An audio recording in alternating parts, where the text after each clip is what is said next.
Pues bueno, hermano, pues la clase de hoy que te quiero compartir se llama Permanecer casados.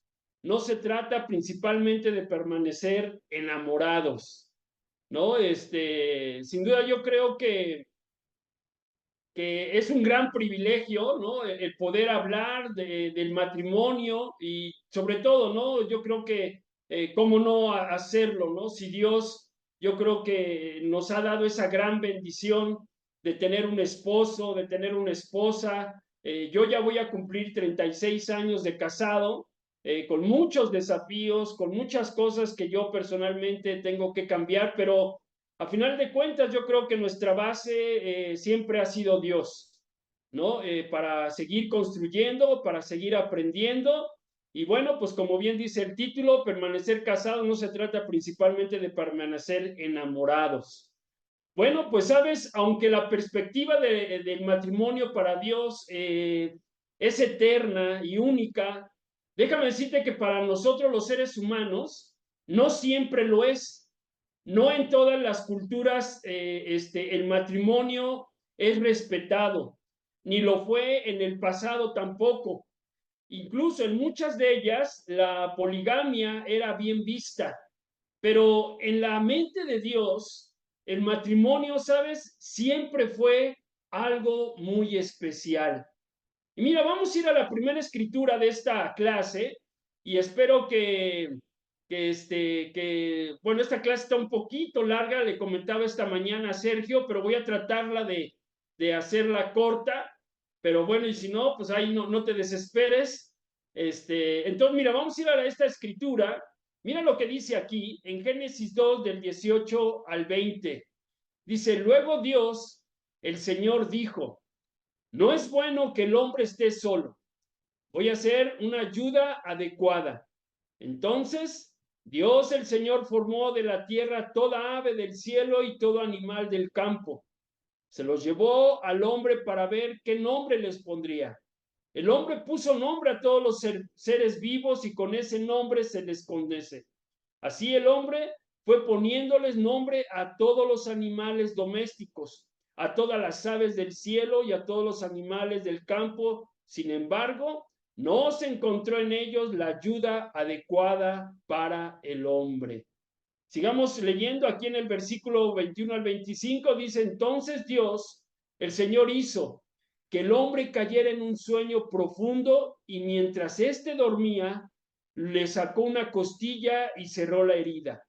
De la costilla que le había quitado al hombre, Dios el Señor hizo una mujer y se la presentó al hombre, el cual exclamó, esta sí es hueso de mis huesos y carne de mi carne. Se llamará mujer porque del hombre fue sacada. Por eso dejaré el hombre a su padre y a su madre, se unirá a su mujer, y los dos llegarán a ser uno solo. En ese tiempo el hombre y la mujer estaban desnudos, pero no se avergonzaban. Mira cómo Dios puso todo su cuidado para crear el matrimonio. Se tomó, sin duda, yo creo, se tomó Dios el tiempo necesario para hacer la ayuda perfecta para el hombre. Primero, buscó entre los seres vivos que él había creado y obviamente no encontró a nadie que fuera ayuda adecuada para el hombre. Así que dice que después de sacarla de ahí, de un costado, es decir, de la costilla, dice que formó con la idea de que se formó esa idea de tener una compañera para que se complementaran. Y es ahí donde Dios le dio tanta importancia a la unión del hombre y a la mujer que ordenó que dejaran a sus padres y no se separaran nunca. Fíjate, es interesante que la palabra hebrea que usa Dios para definir a la mujer es Isa, y es Adán quien la pronuncia por primera vez, le dice a la mujer Isha. Fíjate, la palabra Isha se traduce comúnmente como mujer o como esposa. Y esta relación con la palabra de Ish, por ejemplo, Ish, que significa hombre o varón. Fíjate, esta relación entre las palabras destaca la conexión complementaria entre el hombre y la mujer. El que Dios haya sacado de la costilla del hombre a la mujer, fíjate cómo resalta la unión, pero también resalta la armonía entre ambos. Y la palabra Isa refleja una relación única, pero también especial. Sin embargo, fíjate, en nuestros días, muchos seres humanos tienen una actitud hacia el matrimonio de decir, o tómalo o déjalo, ¿no? Y es tan limitada e informal que hace que la visión bíblica les parezca ridícula a la mayoría de la gente. Y de hecho, al igual que en los días de Jesús, y ya en cualquier inconveniencia, se usa como pretexto para el divorcio y cada vez, yo creo que lo vemos alrededor de nuestra vida, ¿cómo ves? Cada día lo vemos peor. Y fíjate cómo una visión incomprensible del matrimonio. Vamos a ver este punto, una visión incomprensible del matrimonio. Fíjate, cuando Jesús dejó entrever la magnífica perspectiva del matrimonio que Dios quería para su pueblo, los discípulos, mira lo que le dijeron a Jesús. Mira, vamos a leerlo aquí, dice en Mateo 19:10, dice, entonces los discípulos dijeron, si así son las cosas, será mejor no casarse. Mira cómo los discípulos estaban sorprendidos por la enseñanza de Jesús sobre el divorcio, pero también el matrimonio.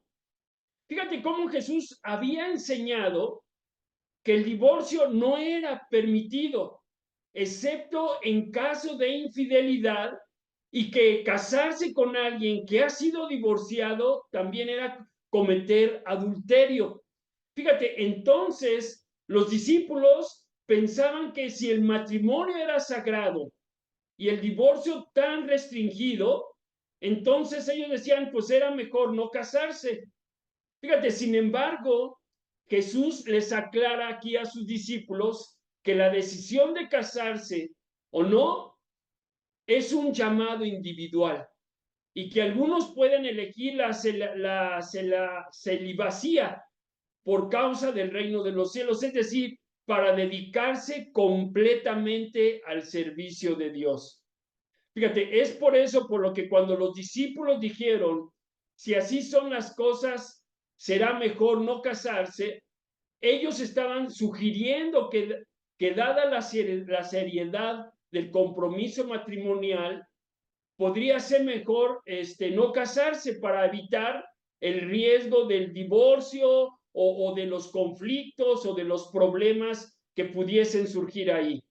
Pero Jesús les enseña que la decisión de casarse o no era personal y depende de la llamada individual de cada persona.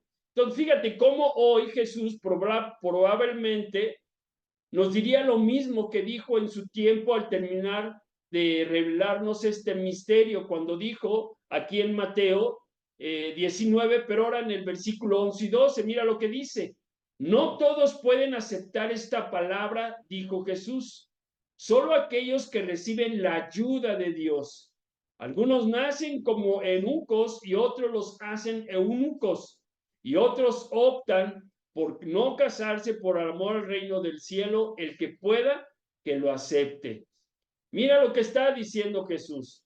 Primeramente, tal vez te estés preguntando, bueno, ¿qué es un eunuco? Bueno, es un hombre castrado. Básicamente es un hombre castrado, es un hombre que no tiene sus testículos, por decirlo así, ¿no? Fíjate, algo que tenemos que entender es que Jesús no nos estaba enseñando a evitar el matrimonio porque no fuera bueno, ni porque limitaba nuestra libertad.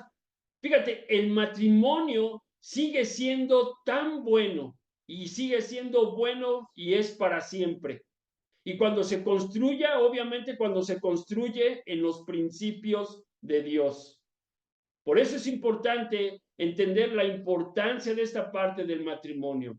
Ahora, Otra de las cosas, despertar del espejismo cultural, ¿no?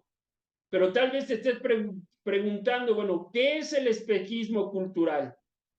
Mira, déjame decirte que el contexto del matrimonio, despertar del espejismo cultural, significa reconocer y superar las expectativas y creencias idealistas o distorsionadas que tenemos sobre el matrimonio y las relaciones. Es decir, las cuales están influenciadas por nuestra cultura, están influenciadas muchas veces por la sociedad y medios de comunicación. Y de hecho, esto puede incluir unos aspectos importantes. Mira, por ejemplo, están expectativas irreales, es decir, creer que el matrimonio debe ser perfecto, sin conflictos, sin problemas. A veces uno piensa que esa es la expectativa, ¿no? De un matrimonio, ¿no? Que no haya conflictos, que sea perfecto, que no haya problemas. Número dos, rol de género, ¿no? Es decir, asignar roles rígidos y estereotipados a hombres y mujeres en una relación. Número tres está lo que son las comparaciones. Comparar nuestra relación con otras parejas con ideales mediáticos, ¿no? Y por último están las presiones sociales. Es decir, sentir presión para conformarse a normas sociales o familiares.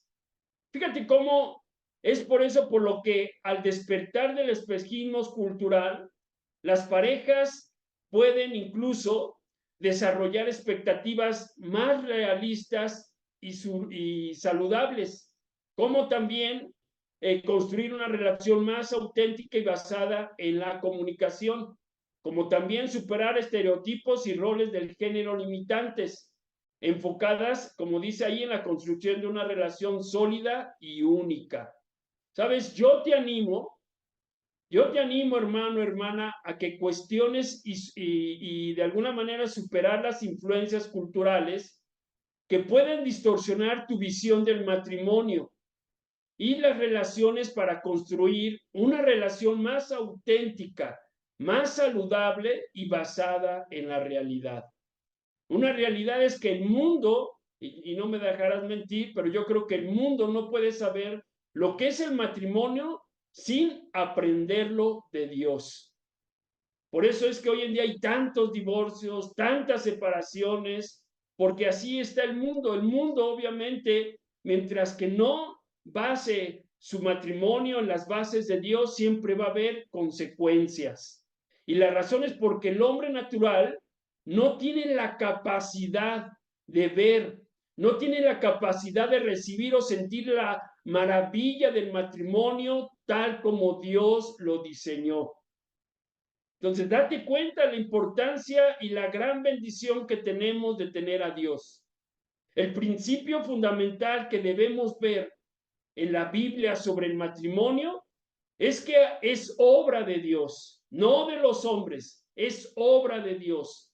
Y lo más importante que debemos observar en la Biblia sobre el matrimonio es que existe para la gloria de Dios. Es decir, nuestro matrimonio tiene que dar gloria a Dios. Amén. Entonces, fíjate, básicamente el matrimonio es la obra de Dios y esencialmente el matrimonio es la representación de Dios. Es por eso que el matrimonio fue diseñado por Dios, no fue creado ni diseñado por el ser humano. Debemos entender esto, que el matrimonio fue diseñado por Dios. Déjame decirte que el matrimonio es considerado una obra de Dios, diseñado en la creación del ser humano como varón y mujer. Es según lo que dice aquí, mira, lo que dice Génesis 1, 27, 28. Dice, así que Dios creó a los seres humanos a su propia imagen. A imagen de Dios los creó, hombres y mujeres los creó. Luego Dios los bendijo con las siguientes palabras: sean fructíferos y multiplíquense, llenen la tierra y gobiernen sobre ella, reinen sobre los peces del mar, las aves del cielo y todos los animales que corren por el suelo. Mira lo que está diciendo aquí. Mira cómo estos versículos describen la creación de los seres humanos por parte de Dios. Y se destacan varios aspectos importantes. Por ejemplo, mira, número uno está la creación a imagen de Dios. Es decir, que los seres humanos fueron creados a imagen de Dios, lo que significa que posee características divinas como la reconciliación, la moralidad y la capacidad de relaciones o de relacionarse con Dios. Número dos, está la igualdad de género. Es decir, que se menciona que Dios creó al hombre y a la mujer, destacando la igualdad y complementariedad entre ambos géneros. Número tres, dice ahí bendición y propósito. Es decir, que Dios bendice a los seres humanos y les da un propósito. Fructificar, como dice ahí, ¿no? Que den mucho fruto, multiplicarse, llenar la tierra, y obviamente esto implica que los seres humanos tienen un papel activo en el cuidado y administración de la creación. Y número cuatro, pues dominio sobre la creación. Se les otorga a los seres humanos, es decir, a nosotros, el dominio sobre los peces, ¿no? Como bien lo dice la Biblia, ¿no? Tanto a los peces, a las aves, a las bestias, etcétera, etcétera. Lo que implica una responsabilidad para cuidar, pero también para proteger la creación. Fíjate qué tan importante y la responsabilidad que tenemos delante de Dios. Esto describe, hermano, hermana, la creación de los seres humanos, su igualdad y su propósito y su relación con la creación de Dios. Por eso recordemos que en Génesis 2:24 al 25 concluye afirmando que el matrimonio, acuérdate, une a ambos en un solo ser, destacando que la intimidad y la conexión entre ellos, ya que en ese estado de pureza no se sentían avergonzados. Así que el matrimonio se establece como un diseño divino fundamental en la creación. ¿Te das cuenta? Entonces, fíjate cómo el matrimonio es considerado una obra de Dios, ya que Él creó a la mujer y la presentó al hombre, estableciendo así el diseño divino del matrimonio. Por eso recuerda que en Génesis 2:24, ¿no? Dice ahí, dice, esto explica por qué el hombre deja a su padre y a su madre y se une a su esposa y los dos se convierten en uno solo. Fíjate cómo Jesús, al referirse a este pasaje, confirma que las palabras de Génesis son de Dios, a pesar de haber sido escritas por Moisés, quien fue inspirado por él. Esto resalta la importancia del matrimonio como una institución divina. Fíjate cómo Dios, hermano, realiza la unión del matrimonio, que se describe como una fusión en un solo cuerpo. Esta unión es fundamental para el matrimonio y aunque el hombre pueda participar en el proceso, recuerda que es Dios quien lleva a cabo la verdadera unión. No es el hombre, es Dios el que lleva a cabo la verdadera unión. Por eso en Marcos 10, Jesús enfatiza que lo que Dios ha unido, ¿qué dice? No debe separarlo el hombre, ¿no? Es lo que dice ahí, dice, los 12 se convierten en un solo, como ya no son dos, sino uno, que nadie separe lo que Dios ha unido. Mira cómo Jesús enseña sobre el matrimonio y la unión entre hombre y mujer. Y lo hace por cuatro razones. Número uno, dice unión de dos en una. Es decir, que Jesús destaca que el matrimonio une a dos personas en una sola carne, enfatizando la intimidad y la unión profunda entre ellos. Y número dos, dice unidad indisoluble. Al decir ya no son dos, sino una sola carne, fíjate cómo Jesús subraya que la unión matrimonial es indisoluble, formando una sola entidad. Mira qué especial. Y número tres, unión divina. Al afirmar lo que Dios ha unido, Jesús reconoce que el matrimonio es una institución divina sancionada por Dios. Y número 4, provisión de separación. Finalmente, bueno, Jesús advierte que el hombre no debe separar lo que Dios ha unido, enfatizando la importancia de preservar la unión matrimonial y no romperla.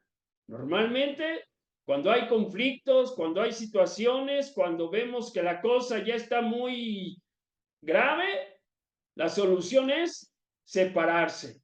Y eso no está bien. Eso no lo acepta Dios. Fíjate, es por eso, por lo que Jesús enseña que el matrimonio es una unión sagrada, indisoluble e instituida por Dios, que une a dos personas en una sola carne. Y como bien dice ahí, y que el hombre no debe separar lo que Dios ha unido. Por eso recuerda una cosa, el matrimonio es obra de Dios, porque fue diseñado por Él en la creación. Él entregó a la primera novia, creó el diseño del matrimonio a través de su palabra y establece la unión en cada matrimonio. Fíjate cómo sin duda, hermano, hermana, el matrimonio proviene de Dios. Se realiza mediante Él y tiene como propósito glorificarlo. Por eso, sabes, el matrimonio es para darle la gloria a Dios. Piensa si tu matrimonio le está dando la gloria a Dios en todos los aspectos. Ese es nuestro reto, hermano. El matrimonio, según la Biblia, tiene como propósito principal glorificar a Dios. Es una obra divina que representa su gloria de manera única. Recuerda que en Génesis 2:24 se establece que el hombre dejará, ¿no? Dice ahí que el hombre dejará a su padre y a su madre y se unirá a su mujer, formando ¿qué? Un solo ser. Fíjate, es por eso por lo que la relación del matrimonio se fundamenta en un compromiso fundamental que va más allá de la conveniencia o el deseo. Mira lo que dice aquí en esta escritura, en Efesios 5, 31, 32, dice, como dice la escritura, el hombre deja a su padre y a su madre y se une a su esposa y los dos se convierten en uno solo.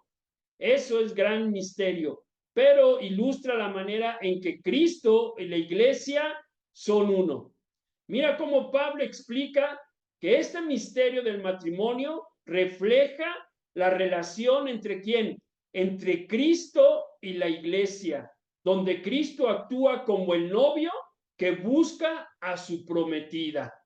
Déjame decirte que si el matrimonio se convierte en un modelo del compromiso divino, mostrando cómo la unión entre el esposo y la esposa deben imitar la relación de amor y fidelidad entre Cristo y la iglesia o Cristo y su pueblo, sería increíble. Pablo tenía como misión reunir a la iglesia, es decir, reunir a la novia de Cristo, a quien prometió el matrimonio. Por eso mira lo que dice esta escritura en 2 de Corintios 11, 2, dice, Dios ha hecho que yo me preocupe por ustedes.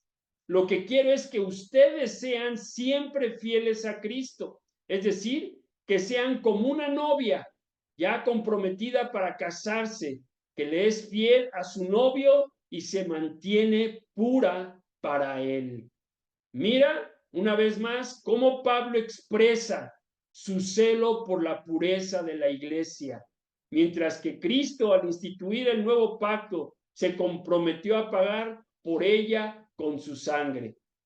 Por eso recuerda una cosa, que el propósito del matrimonio es glorificar a Dios, reflejando la relación del pacto entre Cristo y su pueblo, es decir, la iglesia. Así, el matrimonio debe de ser visto como un modelo de esta relación divina.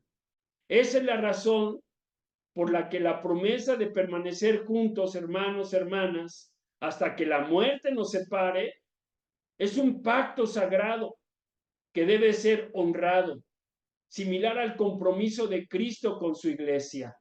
Entonces, hermanos, hermanas, aprendamos a permanecer unidos, no por un enamoramiento pasajero, sino por un compromiso eterno y por la responsabilidad de obedecer a nuestro Señor, cuando dijo ahí en Mateo 19, mira lo que dice ahí, así que ya no son dos, sino uno solo. Por tanto, lo que Dios ha unido, que no lo separe el hombre. Una realidad es que el matrimonio se convierte en el mejor lugar donde aprendemos a moldear nuestros corazones a la imagen de Cristo. Amén. Entonces, hermano, ese es un desafío. Punto número 2, vamos a pasar a otro punto que se llama desnudos, pero no avergonzados. ¿Sabes? Es muy fácil, o mejor dicho, es muy difícil imaginar la condición moral de Adán y Eva. Y te voy a decir por qué.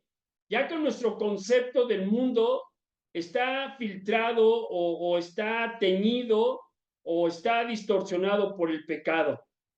Fíjate, déjame decirte que cuando Adán y Eva permanecieron en el jardín del Edén, ¿sabes? No conocían el dolor. Ellos no conocían el dolor, ellos no conocían el sufrimiento. Ellos no conocían ni mucho menos el engaño.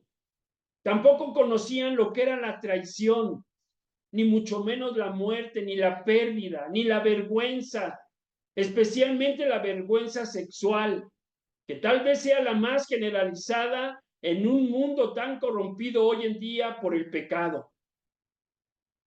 Sin embargo, fíjate, la palabra de Dios nos da una base más firme en la palabra de Dios, y para ello recordemos esta escritura. Mira lo que dice aquí en Génesis 2:25, dice, tanto el hombre como su mujer estaban desnudos, pero ninguno de los dos sentía vergüenza de estar así. Fíjate cómo este versículo describe la situación de Adán y Eva, los primeros seres humanos en el jardín del Edén antes de la caída, antes del pecado. Fíjate, a continuación te voy a presentar algunos puntos claves para entender este versículo. Primeramente está pureza e inocencia. Es decir, Adán y Eva estaban desnudos, lo que simboliza su pureza e inocencia. No tenían vergüenza ni conciencia de su desnudez, lo que indica que no habían experimentado la caída del pecado. Número 2, obviamente estaba la ausencia de vergüenza, es decir, la falta de vergüenza sugiere que no hay nada que esconder u ocultar. No hay maldad, no hay engaño ni pecado en su relación entre ellos.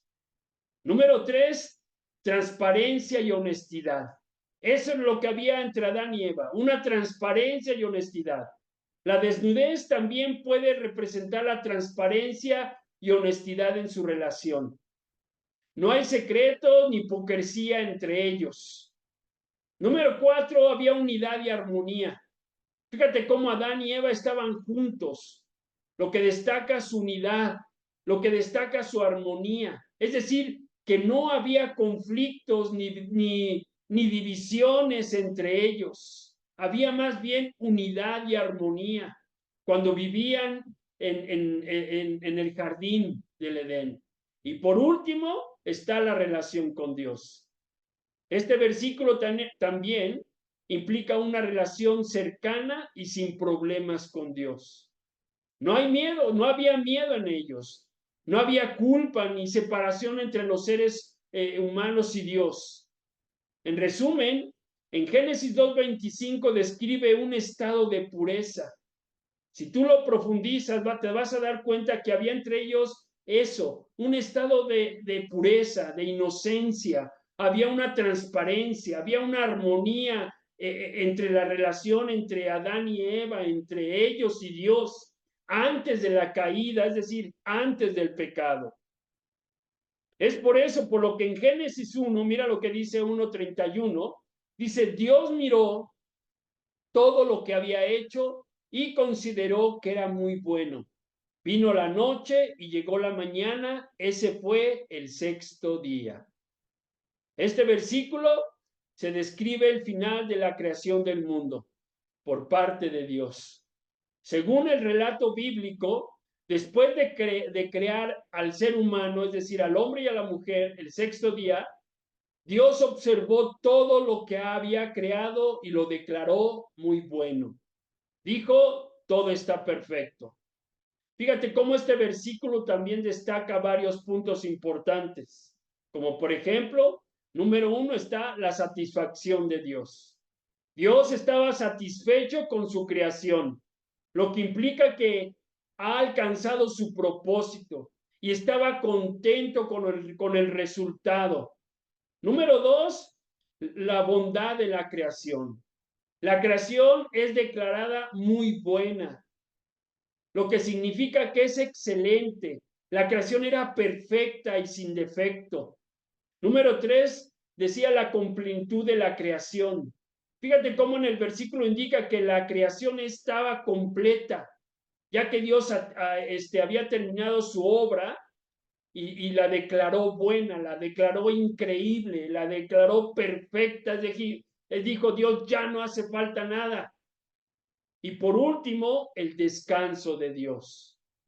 El versículo introduce el tema del descanso de Dios, el séptimo día, que describe en Génesis 2 y 3, ¿no? Fíjate, en resumen, Génesis 1:31 destaca la perfección y bondad de la creación de Dios y establece el fundamento para el descanso de Dios el séptimo día. Hermanos, recordemos que en Génesis 2, 24 y 25 resalta la importancia del compromiso en el matrimonio, indicando que la unión, ¿cómo debe de ser? La unión debe de ser duradera y basada en un pacto. Y de hecho, Jesús, al referirse a estos versículos en Marcos 10:9, enfatiza que lo que Dios ha unido no debe separarlo el hombre, subrayando que la verdadera intimidad y conexión en el matrimonio va más allá de la perfección física, mostrando así que una unión duradera, arraigada en el compromiso precisamente del pacto matrimonial. Y eso lo que crea el contexto de un matrimonio libre de vergüenza. Como creyentes, como discípulos, entonces podemos mostrar gracia a nuestro cónyuge debido a qué? A la fe, debido al compromiso, debido a que le damos la gloria a Dios. La vergüenza puede superar, pero la aceptación del cónyuge a pasar, llega muchas veces, o pasa, que muchas veces llega a la superficialidad. Entonces, date cuenta cómo el matrimonio refleja entonces el pacto entre Cristo y la iglesia, donde Cristo perdona los pecados, permitiendo que la novia viva sin vergüenza, ¿no? Y fíjate cómo la justificación genera paz con Dios, al ser obviamente vivida en la relación matrimonial, fomentada en una conexión sin vergüenza entre dos personas imperfectas, tal como se menciona, por ejemplo, ahí en Génesis 2 y Génesis 3. Por eso recordemos lo que dice aquí, mira, en Génesis 2:17 dice, pero del árbol del conocimiento del bien y del mal no deberás comer. El día que de él comas, sin duda, morirás. Mira cómo Dios le había dicho a Adán que del árbol del conocimiento del bien y del mal dice que no debería comer, porque el día que lo hiciera o el día que comiera, ¿qué iba a pasar? Que iba a morir. Sin duda, Adán y Eva tomaron aquello del conocimiento del bien y del mal para indicar un estado de independencia de Dios en él, que Adán y Eva decidieron a final de cuentas por sí mismos. Y ahí fue donde ellos entendieron qué era lo bueno y qué era lo malo, no tomando en cuenta la advertencia que ya Dios les había dicho, ¿no? De manera que el comer de ese árbol significaba una declaración de independencia de Dios. Es lo que dice aquí, mira, en Génesis 3 del 5 al 7, mira lo que dice. Dios sabe muy bien que cuando coman de ese árbol se les abrirán los ojos y llegarán a ser como Dios, conocedores del bien y del mal. La mujer vio que el fruto del árbol era bueno para comer y que era atractivo a la vista y era deseable para adquirir sabiduría. Así que tomó su fruto y comió. Luego dio a su esposa que estaba con ella, él también comió.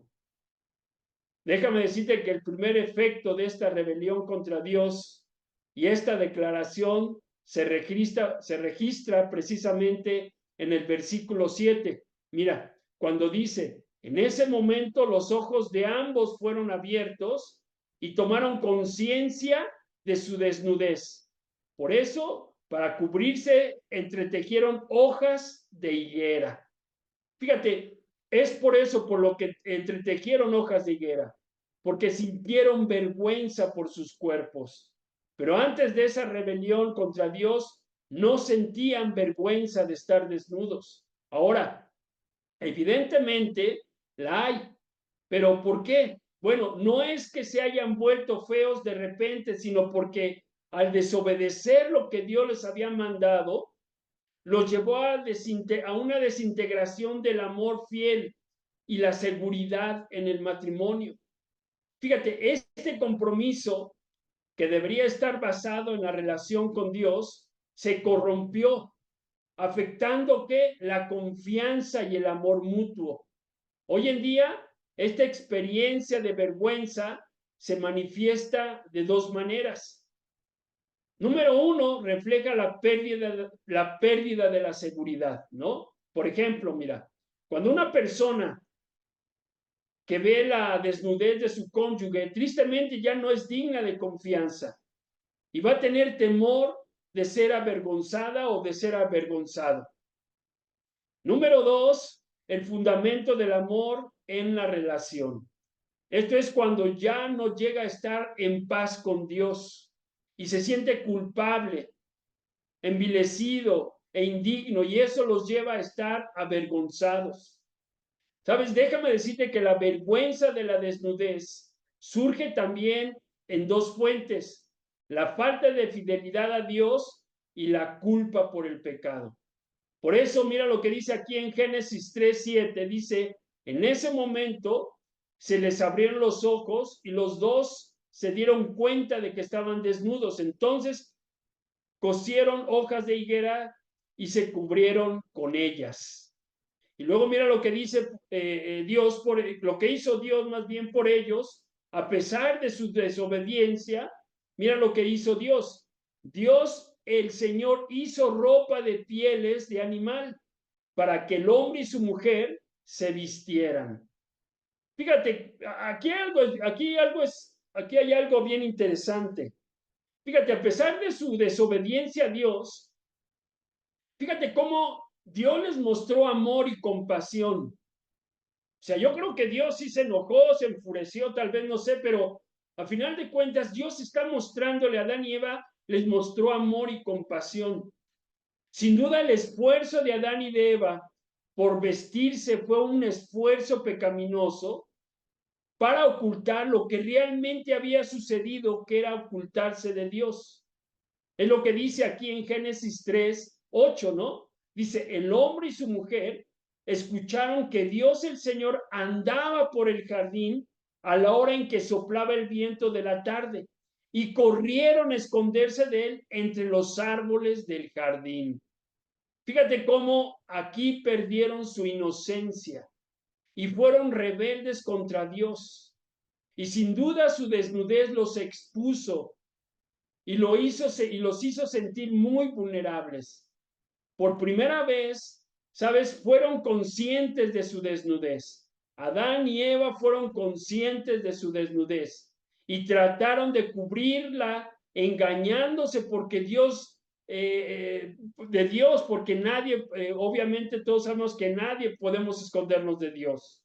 ¿Sabes? Cuando Dios vistió a Adán y a Eva con pieles de animales, lo que dice aquí en Génesis 3, de hecho, Génesis 3:21, este acto simboliza varios aspectos. Mira, te voy a decir por qué. Número uno, cubrieron la desnudez. Fíjate, después de la caída, Adán y Eva se dieron cuenta de su desnudez. ¿Y qué pasó? Dice que se sintieron avergonzados con Dios. Dios les proporcionó ropa para cubrir su desnudez, lo que simboliza la cobertura de su vergüenza y de su pecado. Número dos, dice que sacrificó animales. El uso de las pieles de animales implica un sacrificio, lo que anticipa el futuro sistema del sacrificio para perdonar el pecado. Número tres, provisión divina. Fíjate cómo Dios provee para Adán y Eva, demostrando su cuidado y provisión incluso después de su pecado. Número cuatro, la separación de la inocencia original. Es decir, la ropa de pieles de animales marca una separación de la inocencia original y pureza que tenían en el jardín del Edén. Y al final de cuentas, número 5, prefiguraron de la expiación. Algunos intérpretes, déjame decirte, ven este acto una prefiguración de la expiación futura por el pecado que se cumplirá en la muerte de Jesucristo. Entonces, fíjate, en resumen, el acto de Dios al vestir a Adán y Eva con pieles de animales simboliza la cobertura del pecado, la provisión divina y la anticipación de futuros eventos expiación. Por eso, mira lo que Pablo dijo aquí en 1 Timoteo 2, 9 al 10. Dice, y quiero que las mujeres se vistan decentemente, que se adornen con modestia y sencillez, no con peinados exagerados, ni con oro, perlas o vestidos costosos, que sus adornos sean las buenas obras, como corresponde a las mujeres que quieren honrar a Dios. Mira cómo Pablo exhorta a las mujeres a vestirse con modestidad y adornarse con buenas obras, enfatizando que la vestimenta debe dirigir la atención hacia lo que realmente importa. Además, a final de cuentas, el diseño del matrimonio no fue alterado tras la caída. Sigue siendo un reflejo del amor misericordioso y fiel de Cristo hacia su iglesia. Así, yo creo que el matrimonio, hermano y hermana, tiene como propósito demostrar la fidelidad y el amor del pacto de Dios, resaltando la importancia de la relación entre el hombre y la mujer en el contexto de la redención divina. Por eso, hermanos, yo creo que tenemos que seguir aprendiendo, tenemos que seguir construyendo y tenemos que seguir dándole la gloria a Dios a través de nuestro matrimonio. Pues es lo que yo quería compartirles. Muchas gracias a todos. Gracias, Sergio, por la invitación. Y pues bueno, seguimos en contacto.